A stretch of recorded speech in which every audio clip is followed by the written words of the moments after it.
Hello my dear kids, today we are going to do another mathematics lesson. You can use your mathematics textbook part 2 and part 3 to do this lesson with me. Unit 8, Division.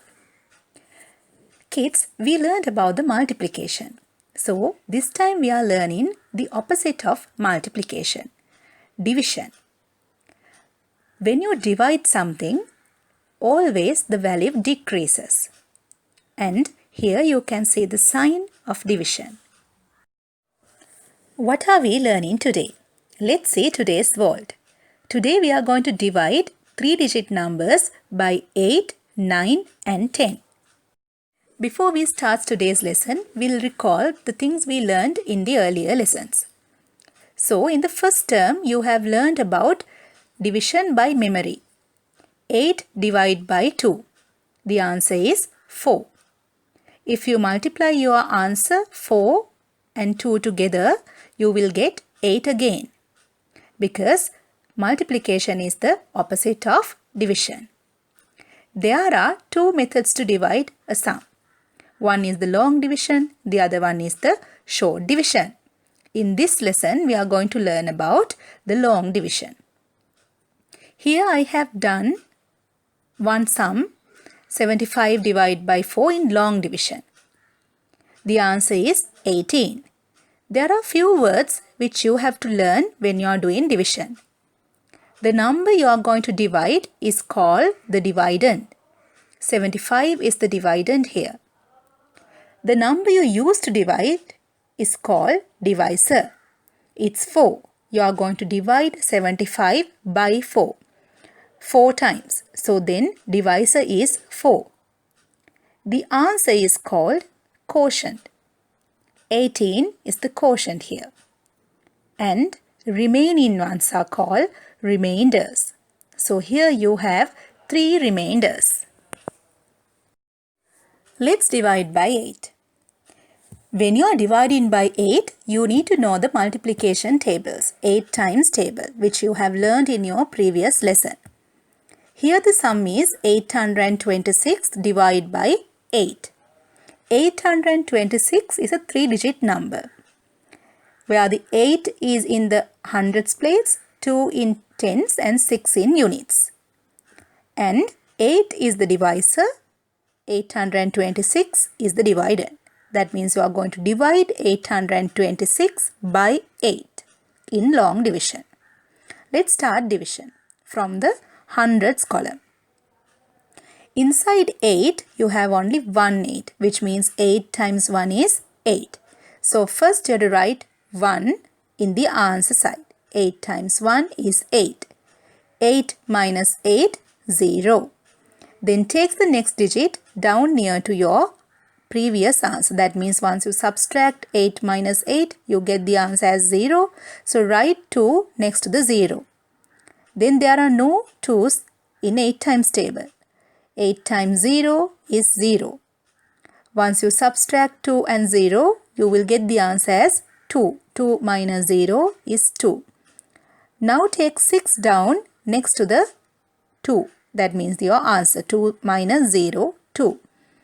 Now you take 26 as a full number. See how many 8's are there in 26. In 8 times table, you can't exactly find 26. But you can have 24 in 8 times table, which is smallest and nearest to 26, which comes in 8 times 3. So 8 times 3 is 24 and remaining 2. Your answer is 103. Now we are going to divide by 9. For that you need 9 times table. 956 divided by 9. Inside 9, you have only one 9. 9 times 1 is 9. Then take 5 down. 9 times 0 is 0. 5 minus 0 is 5. Take 56. Once again, 56 is not there in 9 times table. But you have 54, which is nearest and smallest. That is 9 times 6. So the answer is 106, remaining 2. Now we are going to learn how to divide by 10. Kids, this is very easy. Just have a look. 10 divided by 10 the answer is 1. 20 divided by 10, the answer is 2. 30 divided by 10, answer is 3. 250 divided by 10, answer is 25. 400 divided by 10, answer is 40. Can you find out any similarity in between these answers? Just take the first one, 10 divided by 10. Answer is 1. Now, 20 divided by 10, the answer is 2. Can you see the 0 which is in the unit place in 20? When it goes to the answer, that 0 is not there anymore. See the next number, 30 divided by 10. 3, 0. 0 is in the unit place. Once you divide, your answer is just a single digit 3. 0 is not there anymore. 250, 2, 5, 0. Once again, in the unit column, you have 0. Once you divide it by 10, you get only 25. 0 is not there anymore. So kids, dividing by 10 means omitting the last 0 in the unit place. But you have to be very careful with this. This is only when you have 0 in the unit place. If you have any other value, let's say like 245, then you can't cut the last digit. If you have a number which is ending with a 0, then of course when you are dividing it by 10, you can omit or else cut the last 0, unit place 0, and you can get the answer nicely. 250 divided by 10 means deducting the last 0 and get the answer as 25.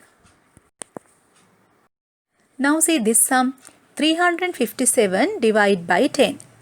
357 in the unit place. Now you have another value, not 0.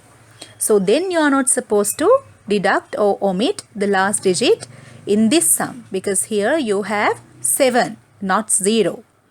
So then you have to go to long division to get this answer. When you divide 3 by 10, inside 3 there are no 10s, so let's put 0. 10 times 0 is 0. 3 minus 0, 3. Take 5 down. 35 is not there in 10 times, but you know 10 times 3 is 30, which is nearest and smallest to 35. So let's put 3. 10 times 3 is 30. 35 minus 30, 5. Take 7 down. 10 times 5 is 50.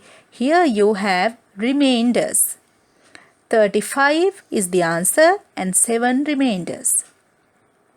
See the sum again, 357. So the first two digits, 3 and 5, 100 place and the tens place, can you see the both digits you got as your answer, 35. And the last digit in the unit place has gone down as the remainders. So 35 is the answer while 7 remaining. Let's write statements. Here I have given you a word problem. Read the question with the teacher. In a drill squad, there are 8 students in a row. How many rows were formed out of 168 students? So kids, there are 8 students in a row. One row is having 8 students. If you have 168 students, then how many rows you can form? That is the question. So you can simply write the statements. Number of students in a row, then the number of rows. Here you have to divide 168 by 8. So I have shown you the method, long division, and you got the answer as 21 in one row. And there are no remaining students. So kids, today you have learned how to divide 3-digit numbers by 8, 9 and 10. You can practice many sums which are given in your textbook, and I'll post your student note along with some other exercises and activities. We'll meet again. Stay safe. Thank you.